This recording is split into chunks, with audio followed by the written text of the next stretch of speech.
That was a terrible clap for like an outro, but it is what it is. I look forward to the day where I have like 1,000 people watching a live stream. I'm like, oh shit, I don't know what to say. This is kind of scary. Okay, so first question on Twitch is, when looking for relationships, everyone has baggage. Do you think everyone will have their stuff 100% together? No. I don't think that anyone will ever be 100%. That's not what I'm saying. And by baggage, I think you have to really reframe what we consider baggage. Because I think a lot of times people think like, I think a lot of times people think of like dumb shit as baggage. Like, oh, I have debt, or oh, I didn't go to college, or oh, I don't know, oh, I have kids, or oh, in a past relationship I was, verbally abused. Like, I don't think those things are all baggage. I think if you have problems, you need to try and work through them the best that you can yourself. And if you can't work through them by yourself, again, I'm going to say it again, you should go and talk to somebody, because I feel like most things that people are carrying as baggage, if they really wanted to work on it and work through it, I feel like 90% of those things people could. I can confidently tell you, and this is me being very vulnerable, but it's been a weird day, so I might as well just keep going, and I've had plenty of caffeine. I had issues when my dad passed away, because it wasn't like something I was like, oh yeah, this is something that's going to happen. No, it was supposed to be like 7 years down the road, and 7 years changed into 1 year, changed into 6 months, changed into 1 month, changed into 2 weeks, changed into we don't know. And then it was 3-4 days later, and that was it. So it was like boom, boom, boom, boom, boom, boom. So that bothered me.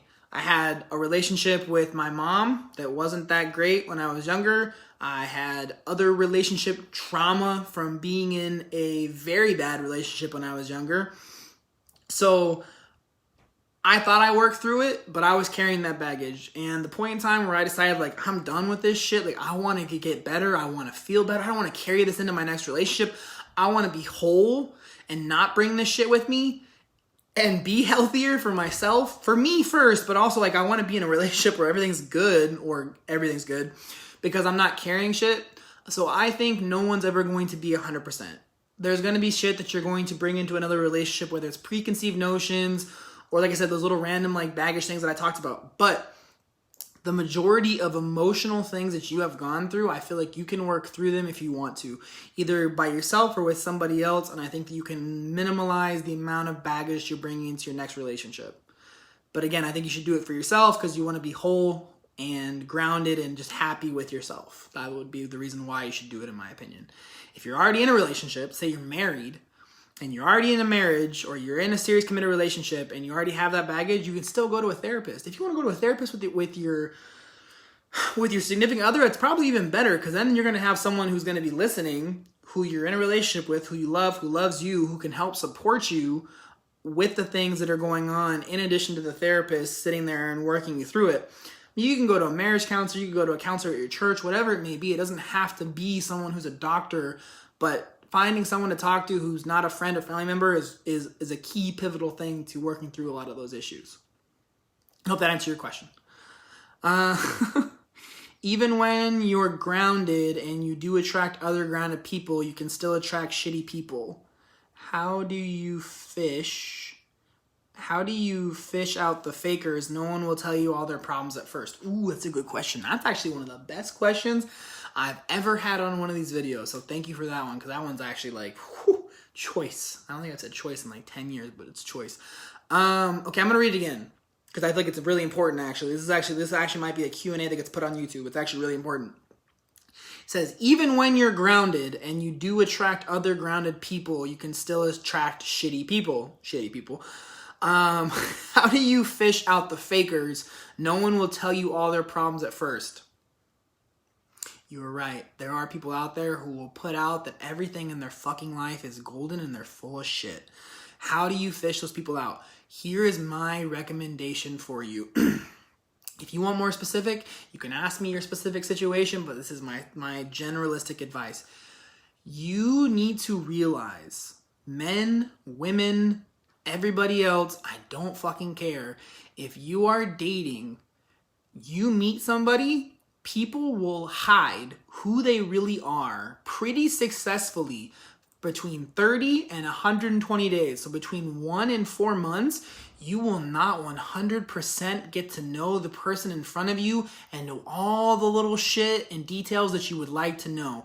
So my recommendation for you is don't make stupid fucking decisions like moving in together within the first 6 months or getting married in the first 6 months or moving things too fast where you're putting yourself in a negative position where you're kind of trapped. Because I have been in situations where I have been in relationships before, like serious committed relationships. And it shouldn't have even been a serious committed relationship at that point in time. It should not have been. It should not have been 2 months into dating somebody and it was like, oh yeah, like this is super serious and like seeing each other all the time. But it was, which is life. But I found out shit about the person 3-4 months in that I was like, whoa, this is not what I fucking signed up for at all. So I can confidently tell you that people can hide shit about themselves. They might not give you the real version of who they really are. You won't see their personality 100% for between 1 and 4 months. So do not buy into all the bullshit. Do not fall in love with this person in the first 60 days. That's really, really fucking fast. I'm being honest with you. People will tell you, oh, it takes 2 months. Slow down, take your time, get to know this person, and start really having real conversations on a regular basis. If all your relationship is about is sex and shit like that, then you're not gonna ever find out the shit you find out sooner than later.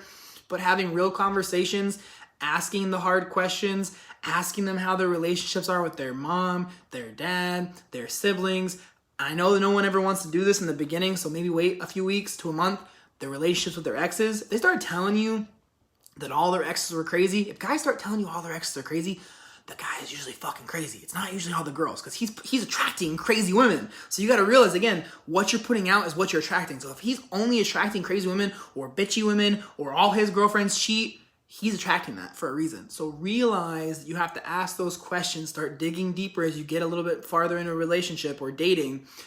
And that's how you kind of weed it out. That was a really good question. Hopefully my answer is holistically sound, and I think I'm gonna post that one because I actually like that question, and my answer I feel like is actually pretty good. The last question that I have on Twitch is, at what point in time of dating do you tell the other person your life situations, baggage, or problems? Okay, so I think that if you are dating somebody, then I don't think that you really have those super duper serious conversations for at least the first month or two. The reason being is you don't need to hide something. Like, if you have a fucking kid, you better tell me you have a kid the first date before you go on a date, whatever it is. But if it's like, oh yeah, I have student loan debt, or oh yeah, I was in an abusive relationship in the past, or oh yeah, X, Y, and Z. Like, if it's stuff that's not needed to be said because it's not an everyday thing, then I don't think it needs to come up right away. I wouldn't push it past a month or two, though, of getting to know this person and dating them. If you end up being in a relationship where you're official in the first 2 or 3 months, you probably need to tell them around that time as well. Reason being is you don't want to get farther in, like what happened to me on the inverse, and find out a bunch of shit about somebody, someone else starts talking to you, and then you start telling them all this shit, and they're like, whoa, like, I don't want to deal with all this shit or baggage. But again, I would tell you, if you're taking time to work on yourself, you're taking time to talk to somebody who's qualified to talk to you, who's not a friend or family member, for the love of God, or your significant other. A lot of times, don't talk to them either about some of this shit. So you need to talk to someone who's a disinterested third party, disinterested kind of. I feel like you can work through most of your baggage, but if you do have financial situations or life problems, or maybe another good example.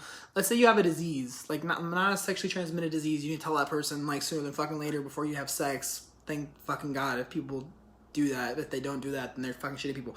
But like, let's say, for example, let's say I can't think of any diseases off the top of my head that are like long term. Let's say you have Parkinson's. Let's say you're like in your 40s and you're dating and you have Parkinson's. The person you're dating might not know, but you don't need to tell them right off the bat, because like that's a little heavy. And I don't want to say it's baggage, but it's not baggage, not really, but it's something that's real. So I would say first month or two, again, you need to have that conversation of like, hey, this is what's going on, just so they have the opportunity to decide if they want to go down that road with you. And I can't blame someone who does or doesn't, because you've just met them, you've known them for a couple months. What you don't want to do is be the shitty person who gets 6 months down the road, you've been in a committed relationship for 2 or 3 months, and you've known each other for 6 months. You're like, oh, by the way, I have Parkinson's. Now this person loves you. Now they feel stuck and committed, when maybe if you would have told them in the beginning, they would have had the opportunity to choose for themselves. So just don't play that game either. But again, it's just my personal opinion and thoughts. So that is what I have for tonight. Like, again, apparently I need to just drink all the caffeine, which I don't even feel like I drank that much, but apparently I did. So what I got for the video. If anybody does have any other questions in the future, again, just let me know. However you want to get a hold of me, comments, direct message, excuse me. However you see fit, feel free to ask. That's the whole point of me doing all this, is just trying to help you with their lives. That's been like the whole goal. So for everyone who watched and who watches the video on YouTube, you won't see this part anyways, but again, thank you. I do appreciate the support. Look forward to talking to you guys again on Saturday, right around 7:30 p.m. Central Time. Until then, guys, stay healthy, stay safe, and I'll talk to you guys real soon.